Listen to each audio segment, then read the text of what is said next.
Tawag Pinoy street lawyer at public interest law expert. Kausapin nga natin kaugnay ng mga napakaramit masalimuot na mga pangyayaring nangyayari sa ating kapaligiran. Attorney DJ, magandang morning. Si Ka Jerry Baha po ito. Jerry, idol. Morning. Kakatunying din, ano? Kung humahabol. saan siya. Humahabol po, attorney. Teka muna, sabi ko pasukan ngayon, pero parang gagraduate na kayo Parang hindi naman po. parang pang-graduate na yung suot ninyo Ako po professor din sa isa sa mga universidad dito sa Pilipinas at may graduation po kaya ako po ay attend lang din at magmamarcha ng alas 7. Ay nako, ngayong umaga. Anong eskwelahan po? Anong eskwelahan po, attorney? Ano po 'yon? Anong eskwelahan? Sa University of Santo Tomas po. Sa UST. Tayo po ay matagal na ring professor. Opo. Sa UST at graduation pala doon ngayon. Opo. Tingnan mo nga naman, nabanggit ko, kala ko papasok, may maghahatid kayo ng bata sa eskwela, yung pala graduation ang inyong pupuntahan. Anyway, napatawag ho kami dahil gusto namin kumuha ng mga insights sa mga nangyayari sa atin. Unahin ho natin ito sa Senado, Attorney DJ. Anong kasi ang dami, dapat ang legal daw Cayetano Black, ang legal daw Gatchalian Black. May Blue Ribbon Committee Pia Cayetano, Blue Ribbon Committee Erwin Tulfo. Nalilito na ho ang mga Pilipino. Kayo po bilang eksperto sa batas, ano bang punto ninyo? Siguro po, himay-himayin muna natin ng konti, no? Doon sa punto na sinaba ang Senate President ngayon, ako, sa legal na perspektibo, malinaw pa rin naman na si Senator Alan Peter Cayetano ang Senate President. Dahil sa saligang batas, ang hinihingi ng pagboto sa Senate President ay majority of all members. So, walang qualification, basta all members, so kailangan 13. Ngayon, yung usapin naman ng quorum kung saan ay naibotong Senate President pro tempore ang ang Senator Win Gatchalian, yan naman po ay base doon sa kanilang interpretasyon na for purposes of quorum, ang kailangan lamang ay yung tinatawag nating mga senador na mayroong coercive power ang Senate. Ano po itong coercive power? Ibig sabihin po nito yung mga senador na may kapangyarihan na maka-attend ng Senado. Kaya umattend. Opo. Kaya dahil dito, since si Senator Jinggoy ay nakakulong na, ang tawag dyan custodial legis. Ibig sabihin po, yan po ay nasa jurisdiction na ng Sandigan Bayan. Kaya ang Senado wala na dyan. So kung tatanggalin mo si Senator Estrada, magiging 23 na lamang. For purposes of quorum, kung tutuusin, 23 divided by 2 plus 1 lalabas 12, no? At dagdag dito si Senator Bato na nagtatago. Di umano ay nagtatago sa pananaw ng Gatchalian Black. Ano na rin siya, wala daw coercive power ang Senado sa kanya. So, ibawas po pa siya, magiging 22 na lang. Opo. So, since 22, para makakuha ka ng quorum ay 12 na lamang, dineklara nila na may quorum. Ngayon, ang naging issue dito, dahil nga may quorum na, yung 12, tama ba na sinabay nila na mailuklok naman si Senator Win Gatchalian bilang Senate President pro tempore. Sabihin na for the time being. Sa pagkakaluklok kay Senator Gatchalian as Senate President pro tempore, sa pananaw ko man po ay since sabi nila may quorum, pwede rin yan. Ngayon, doon sa pangalawang issue naman, na since President pro tempore na nga ang Senator Win, dineklara naman nilang bakante yung ibang mga komite dahil nga sa pananaw nila yung 12 ay majority na dahil na 22 na lamang eh. Oo. 22 divided by Divide by 2, 11. Plus 1, 12. 11 Oo. plus 1, 12. Oh, yun. Majority na sila. Correct. So sa pananaw ng Win Gatchalian, tama at naaayon doon nga sa kay Abelino versus Cuenca na desisyon, no? Opo. Pero sa Oo. pananaw naman ng Cayetano Black, Oo. sandali lang. Oo. Yung whether or not si Bato ay nasa coercive power is a legal and a factual question dahil technically nasa Pilipinas pa siya eh. Mm-mm. So technically pwede mo pang isubpina, hindi kagaya nung sa Abelino doctrine Mm-mm. na nasa abroad eh. Oo. At yun naman by practice. So kaya nagkaroon ngayon ng deadlock kumbaga sa Kaya isang nga eh. CBA, hindi sila nagka-agree. So sa pananaw ko, siyempre tanging Korte Suprema lang ang magre-resolve nitong conflict at kahit anong opinion ang ibigay mo dyan. Alam mo, Jerry, maglagay ka ng dalawang abogado, dalawang opinion din yan, ano?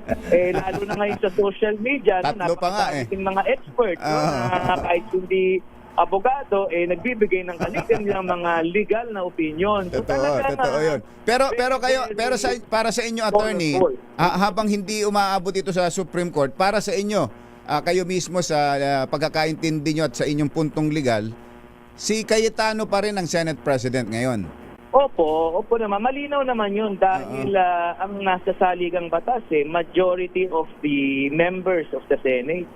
So siya pa rin. Kaya nga mautak din ng Win Black, pro tempore lang for the time being. Hindi nila inalis. At inilagay lang siya as acting Senate President. Pero idineklara ho na vacant yung Senate President Idineklarang vacant yung Senate President. For the time being, during that time, dahil wala ang Senate President. So, sa tingin ko naman, for administrative purposes, magpa-function pa rin ng Senado. Pero magulo nga. Ngayon, ako, ito nga, hindi natin masasabi, no? Baka naman merong milagro mangyari mamaya. Sa tingin ko, para masalba itong Senado, no? Merong isa na lumipat sa kabilaan para once and for all masettle itong para matapos na para matapos na po. So isa na lang isang kailangang lumipat. Sino kaya 'yon? Pero aabangan natin ang mga ang susunod na sa kabanata. Pero dun sa binanggit mo, attorney, na Supreme Court, sino sa magkabilang kampo ang dapat na pumunta sa Supreme Court? Kahit sino. Kasi sa aking pakiwari, meron akong nabasa nung isang araw na merong nag-file daw sa Korte Suprema. Pero kahit sino sa kanilang dalawa ay pwedeng umakyat sa Korte Suprema. Pero alam mo ka, Jerry, napakahaba niyan. Kaya hindi rin yan although for purposes of primordial consideration at yan ay meron tinatawag na national interest, pwede rin desisyonan ng Korte Suprema kahit na halimbawa magiging moot and academic na. Kasi maganda rin talaga na yan ay sabihin ng Korte Suprema kung kahit pa 1935 Constitution tong Abelino mag-a-apply pa rin sa 1987 for purposes of quorum. So kailangan linawin, iba yung for purposes of quorum, iba din naman yung for purposes of majority in either removing a Senate President or yun nga, declaring some positions vacant, no? Sa magkabilang panig yata, parang pareho nilang ayaw mag-file sa Supreme Court dahil parang magiging kung sino magpa-file, parang sila yung defensive attorney. Pwede bang iba? Pwede bang ibang tao o ibang grupo ang mag-file? Well, as a taxpayer, in some cases, ang Korte Suprema ay binibigyan niya ng pagkakataon na kahit taxpayer magsampa ng kaso sa Korte Suprema. Kahit na hindi ho party to the case.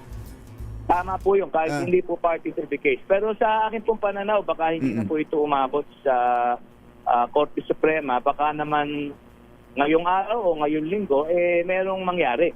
Attorney, parang may alam kayo Baka pwedeng sabihin nyo na sa amin, sino ba? Sino ba lilipat? Yan naman ay puro mga haka-haka lamang, Jerry. Sa bagay, lahat naman tayo may haka-haka rin Oo. Pero alam mo, magandang iakyat din ito sa Korte Suprema kasi baka darating yung pagkakataon, Baka maulit. hindi ko naman sinasabing mangyayari, pero kung ilang mga senador ang makulong pa, Oo. syempre, pagka nakulong, malinaw na hindi mo na isasama yan sa quorum. Pagdating Oo nga, ng ano? impeachment proceedings, Mm-mm. baka maging issue yan dahil nga to convict ang required 2/3 vote, no? Oo. Ano yung boto na yun?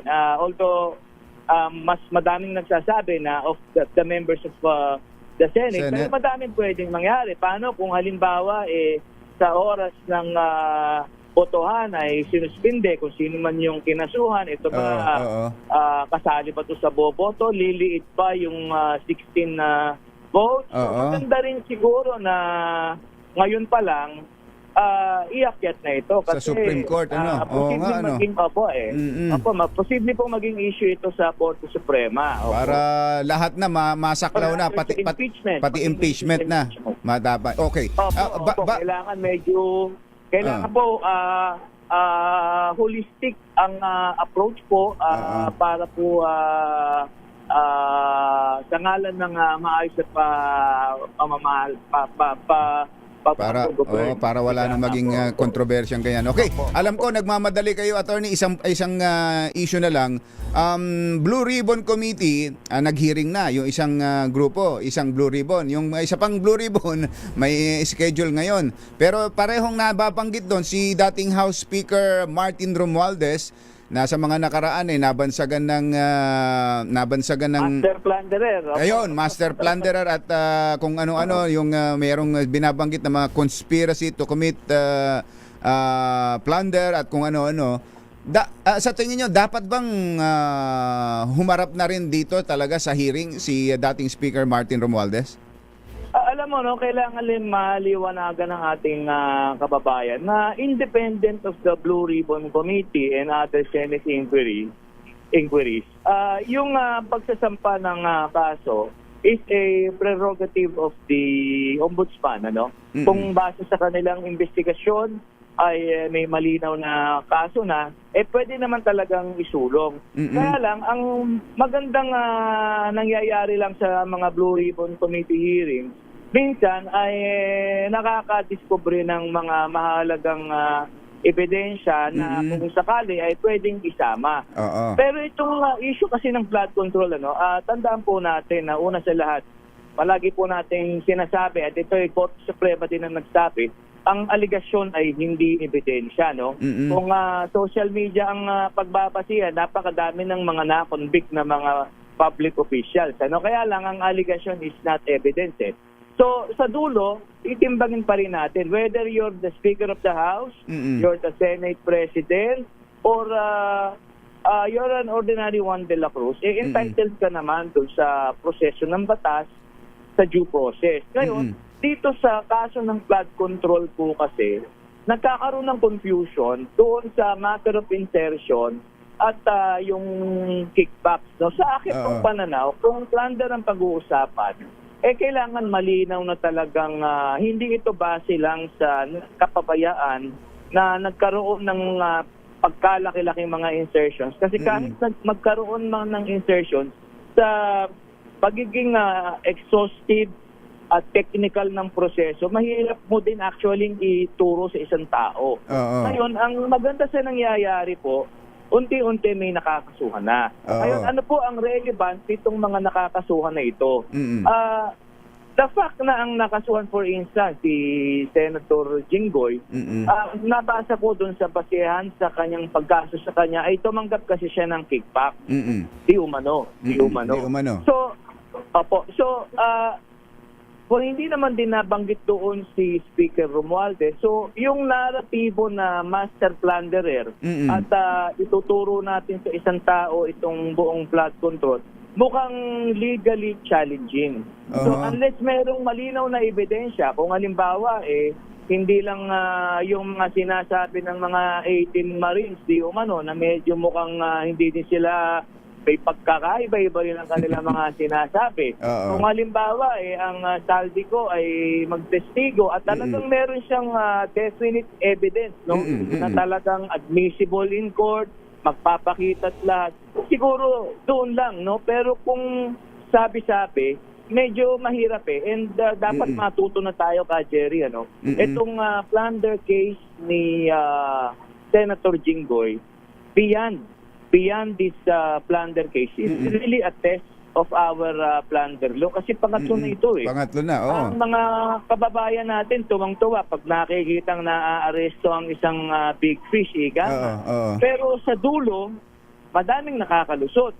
Ang tanong, bakit? At sila ay nakakalusot sa aking pananaw dahil sa hina rin ng ebidensya. Dahil nga hindi mo naman pwedeng sasabihin na lamang na hindi, dahil kay President ganito yan.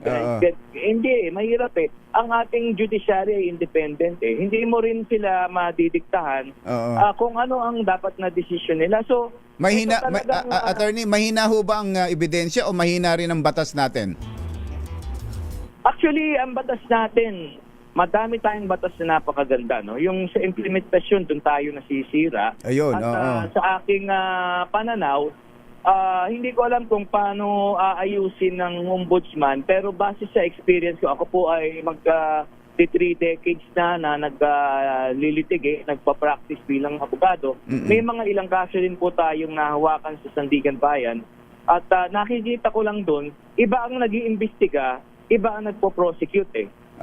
So tila meron ding challenge pagdating dun siguro sa structure. So ito matetesting natin ano kasi nga dapat tuloy-tuloy walang continuity teka muna, naalala ko pala bukod do sa plunder na binabanggit, yung lagi kong narinig na meron daw alleged conspiracy to defraud the national treasury through budget process. Parang isa yun sa ipinupunto kay dating speaker dahil speaker siya nung time na yon. Kaya meron silang binuong conspiracy to defraud the national treasury. Alam mo kasi ang conspiracy, medyo isang basihan yan para maituring na ang ginawa ng isa ay ginawa rin ng kasamahan niya. So, in conspiracy, the act of one is the act of all. Pero yung masyadong weight sa palagay ko pagka ang magiging basis mo lamang ay conspiracy to defraud, masyado po itong vague. At kung ito ang naging teorya, di sana dito sa kaso ng Senator Jinggoy sinama na silang lahat. Pero malinaw na ang mga kinakasuhan lang yun talaga kasing nagbe-benepisyo dahil nga ang isang criminal offense ay personal. Unless indispensable ang kooperasyon ng isang government official, lahat yan kasama, mula sa nagproseso hanggang sa nag-approve. Baka wala na humatira sa ating gobyerno kung maging conspiracy, Dahil mukhang tila bawat isa ay may kanya po silang mga partisipasyon. Baka lahat nung may kinalaman sa budget process kailangan managot kung ganung may conspiracy, attorney. Yun nga po kasi even ang presidente ang pumirma ng budget law.